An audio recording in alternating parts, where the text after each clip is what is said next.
Now that Pokemon Bank and Transporter are available, there's a few fun things you can do in Pokemon Sun and Moon. So right now, I'm in Hiya City, and I'm heading over to the Game Freak offices to speak to Morimoto. If you have a Virtual Console first-gen Pokemon that you transported over, he will actually give some dialogue when you talk to him. So that Mewtwo of yours, I don't know why, but it sure takes me back. This has been coined Morimoto's wisdom, and I think it's pretty fitting that we get some fun dialogue. Tauros used to be real strong, huh? I was the one that thought of that one. He also talks about a lot of the Pokemon they designed, since he was a Pokemon designer back in the day with Red and Blue versions, but Blizzard was a bit too strong, eh? And I would agree, Blizzard didn't have like 90% accuracy and 120 base power. It was a pretty absurd move back then, and there's even some other ones. So he does talk about Mew.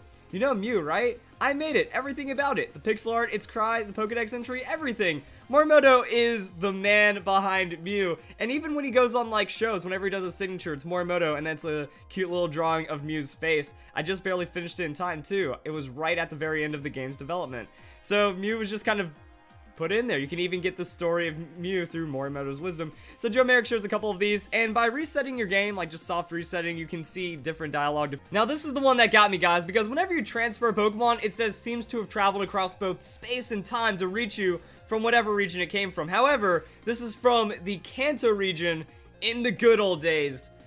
Oh man, Game Freak just hitting me with that nostalgia right there, because when I was playing through the Virtual Console, that was like the ultimate feels trip right there, guys. It was an amazing experience, and it does really feel like the good old days, just playing classic Pokemon, and then just actually saying it right there in your face, reading, you know, the Kanto region in the good old days, that first gen, the original Pokemon experience. First gen, best gen, confirmed by Game Freak. But there's also a couple of other interesting quirks about the Pokemon Transporter, such as the ability of transferring shiny Pokemon, even legendary shinies right here. So a lot of people have done it. I've seen the shiny Articuno, I've done a video on it, and I've even been tweeted the shiny Mewtwo catch from the Virtual Console. So sorry about the quality, guys. He even says that, you know, sorry about the quality, but it shows that, you know, you can do this. This is absolutely nuts. And it's also really interesting how all the Pokemon are going to have their hidden ability when transferred from the Pokemon Bank. So this is the only way of getting a non-event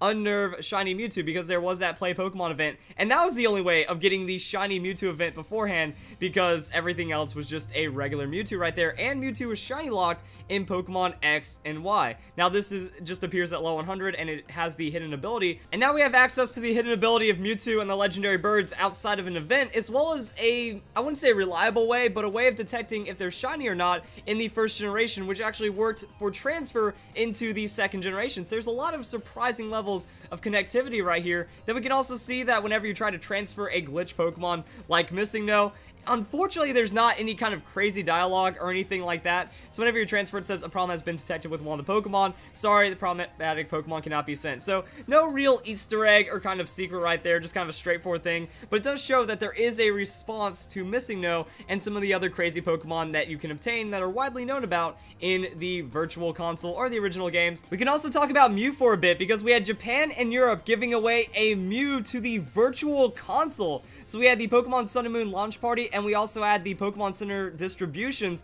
and these are the only Mew that will transfer from the Virtual Console into Pokemon Sun and Moon. That has to have the Game Freak OT, and it also has the proper ID, and then you can transfer it over. But notice the level. It's level 5, which is kind of random, and also whenever there's a level 5 Mew that's given away, it's actually a callback to the original Mews that back in the first generation, you know, in the 90s, when there were these random Mew events that just kind of popped up at game shows and random expos and whatnot. It was a level 5 Mew that was given away. Now with the recent ones in the Pokemon 20, all of the mythical Pokemon have been level 100, but seeing the original level 5 pound event Mew for the Virtual Console, that's a callback to the original Mews that were given away as well. Now, these were given away before the Poke Transporter, but it's kind of cool to see that you can get just a piece of history from one of these events and then bring into Sun and Moon. Even though it's not the exact same, it's pretty close. And they try to keep as many of the original aspects intact, such as the level 5. Instead of just being like, here's your OP level 100 distribution, nah, you get the Mew, and it's going to be pretty awesome like that. And then we also have Mewtwo from X and Y. So again, not an exclusive Pokemon Bank Poke Transporter thing, but it's a level 70 Mewtwo that you find in the Unknown Dungeon, and Mewtwo was traditionally found at level 70 in Pokemon Red and Blue. So we have